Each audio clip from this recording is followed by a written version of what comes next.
63세, 38년간 교편을 잡고 아이들을 가르쳐온 한 교사가 있었다고 해요. 매일같이 분주했던 학교 생활, 학부모 상담, 아이들과의 사소한 다툼과 감동, 그렇게 한평생을 바쁘게 살아왔던 그는 은퇴하는 날 교문을 나서는 순간 깨달았답니다. 이제 나를 찾는 사람은 아무도 없구나. 그동안 선생님이란 이름으로 살아왔던 모든 시간이 순식간에 사라져버린 것 같은 그 허탈함. 매일 울려대던 휴대전화가 고요해지고 누구도 기다리지 않는 하루를 맞이하며 그는 자신을 투명 인간처럼 느꼈대요.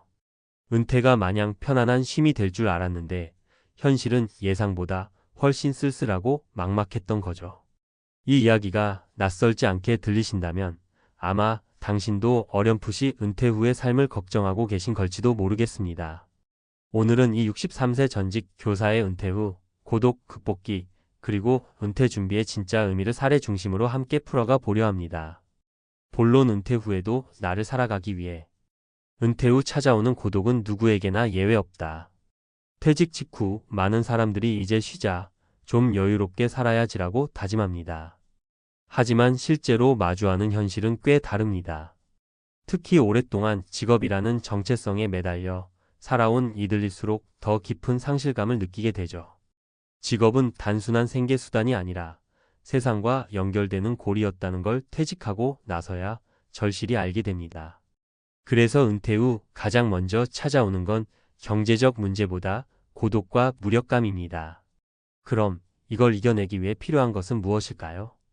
바로 새로운 소속감과 내 존재가 여전히 가치 있다는 경험입니다. 그걸 찾아낸 3명의 사례를 소개할게요. 사례: 작은 봉사가 인생을 다시 움직이게 했다. 63세 전직 교사 김정호 씨 이야기. 김정호 씨는 은퇴 직후 한동안 집에만 틀어박혀 있었습니다. 38년간 정말 치열하게 살았으니 이제 좀 쉬어야지. 처음 한두 달은 마냥 행복했어요. 늦잠도 자고 아무 계획 없이 하루를 보내는 자유. 하지만 시간이 지나자 점점 하루하루가 무의미해지더랍니다. 특히 주말이면 가족들은 각자 바쁘고 친구들도 만나기 쉽지 않더라고요. 결국 그는 지역 도서관 자원봉사를 시작했어요.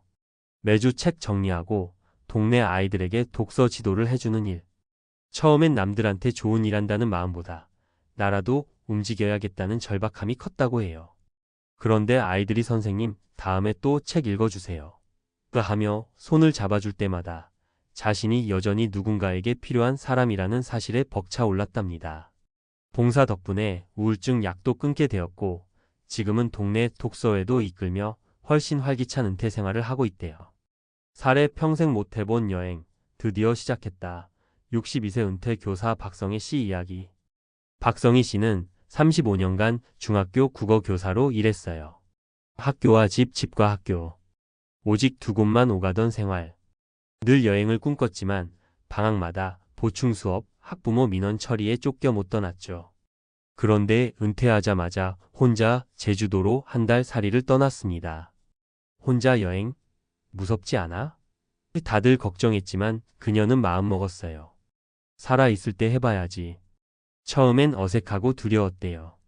하지만 매일매일 새로운 풍경을 걷고 현지 사람들과 밥 한 끼를 나누면서 느꼈대요. 내가 아직 세상과 연결되어 있구나. 그 경험이 인생을 바꿨습니다. 돌아온 뒤 여행기를 책으로 묶어 출판까지 했고요. 지금은 SNS로 은퇴자 여행 모임도 운영하고 있습니다. 그녀는 말해요. 은퇴하고 시간이 생기면 인생이 끝나는 게 아니라 드디어 시작할 수 있어요. 사례: 취미가 직업이 됐다. 64세 은퇴 교사 이도연 씨 이야기. 이도연 씨는 퇴직 직후 심한 공허감을 느꼈어요. 특히 매일 정해진 일과가 없다는 게 힘들었대요.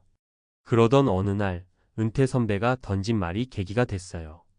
취미 하나라도 있으면 살맛난다. 사실 그는 젊을 때부터 수채화를 좋아했지만 늘 바빠서 제대로 배워본 적이 없었죠. 그래서 63세에 동네 문화센터 미술반에 등록했습니다. 한 달, 두 달 그림을 그리다 보니 어느새 실력이 붙었고 동호회 사람들과 작은 전시회까지 열었어요. 놀랍게도 전시회에서 그림이 팔리기 시작했습니다. 에이, 설마 이걸 누가 사겠어? 했는데 은퇴자 커뮤니티에서 의외로 수요가 많더라고요. 지금은 작은 갤러리까지 열었고 그림을 통해 월 수입 100만 원 정도를 벌고 있어요. 이도연 씨는 말합니다. 돈보다 중요한 건 다시 내 이름으로 인정받는 느낌이었어요. 결론 은퇴 준비란 돈보다 내 삶을 준비하는 것. 많은 사람들이 은퇴 준비라고 하면 노후 자금부터 떠올립니다. 물론 돈도 중요하죠. 하지만 그보다 훨씬 더 중요한 게 있어요. 바로 은퇴 후에도 살아갈 이유, 나를 필요로 하는 세상과 연결되는 방법을 준비하는 겁니다. 38년 동안 교사로 살아왔던 63세의 김정호 씨가 봉사와 독서회로 새로운 세상을 열었듯 35년 동안 일만 하던 박성희 씨가 혼자 떠난 여행으로 인생을 다시 발견했듯 그리고 오랫동안 묻어두었던 취미를 꺼낸 이도연 씨가 취미를 직업으로 바꿨듯 은퇴는 끝이 아니라 두 번째 인생을 시작하는 신호탄입니다. 그 신호를 외면하지 말고 작게라도 내 삶을 새롭게 짜보는 연습이 필요해요. 혹시 지금 당신도 은퇴 후 나는 뭘 하지? 하고 막막하다면 오늘 소개한 이분들의 이야기를 기억해 주세요. 그리고 오늘 당장 작은 한 걸음이라도 내딛어 보세요. 봉사, 여행, 취미 어떤 것도 좋습니다. 그 작은 움직임이 인생을 완전히 바꿔줄지도 모르니까요. 오늘은 은퇴라는 어쩌면 누구나 언젠가는 겪게 될 그 순간에 대해 진지하게 이야기해 보려 합니다. 우리가 은퇴를 생각할 때 제일 먼저 떠올리는 건 뭘까요? 대부분은 돈이에요. 퇴직금은 얼마나 될까? 연금으로 얼마나 버틸 수 있을까? 혹시 모자라면 알바라도 해야 하나? 맞습니다. 당연히 돈 중요합니다. 하지만요, 은퇴 후에 정말 무서운 건 돈이 아니라 고독과 공허함이라는 거 아십니까? 오늘은 38년 동안 교단에서 아이들을 가르치고 63세에 교직을 내려놓은 김정호 선생님의 사례를 중심으로 은퇴 후 삶을 어떻게 준비해야 하는지 차근차근 풀어보려고 합니다. 편하게 커피 한잔 하면서 듣는다는 마음으로 따라와 주세요. 은퇴하면 자유가 아니라 공허함이 찾아온다.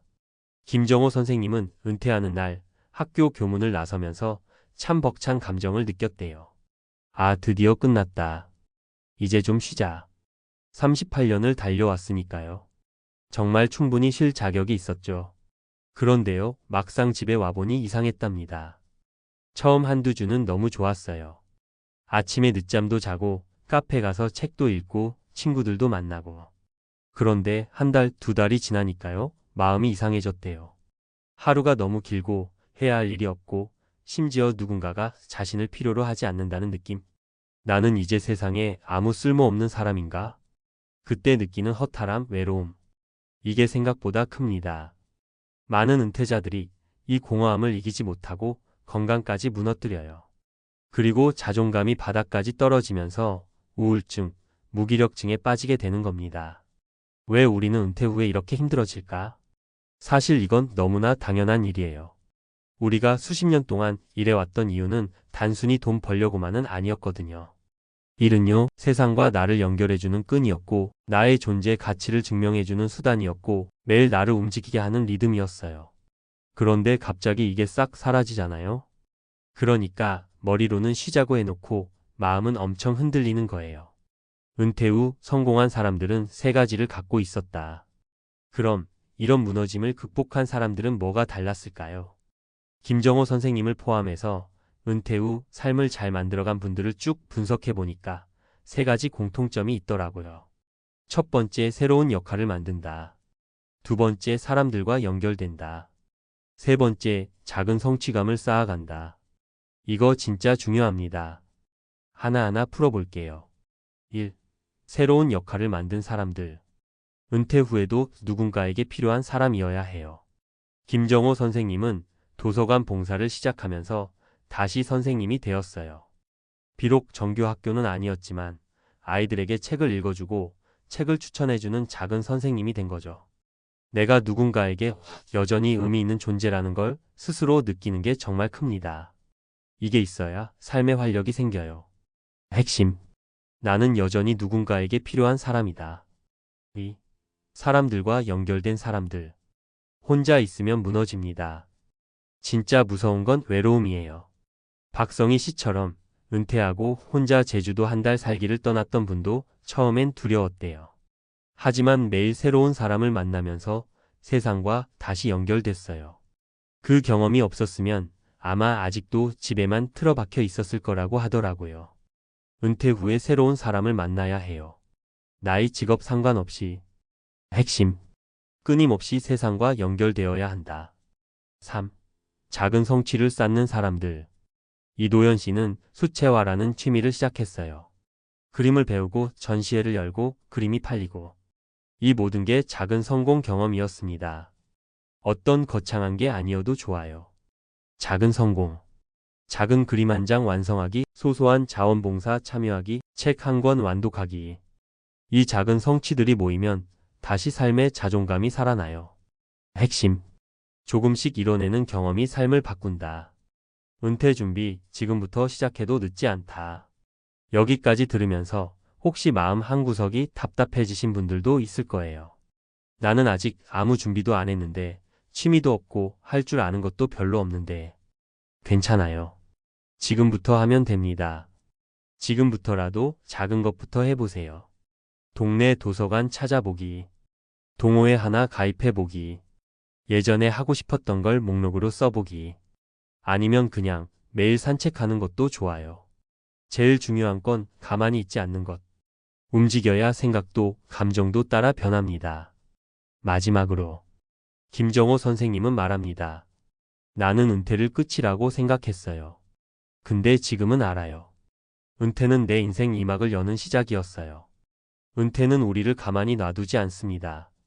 준비하지 않으면 휘청거리고 준비하면 다시 성장할 기회를 줍니다.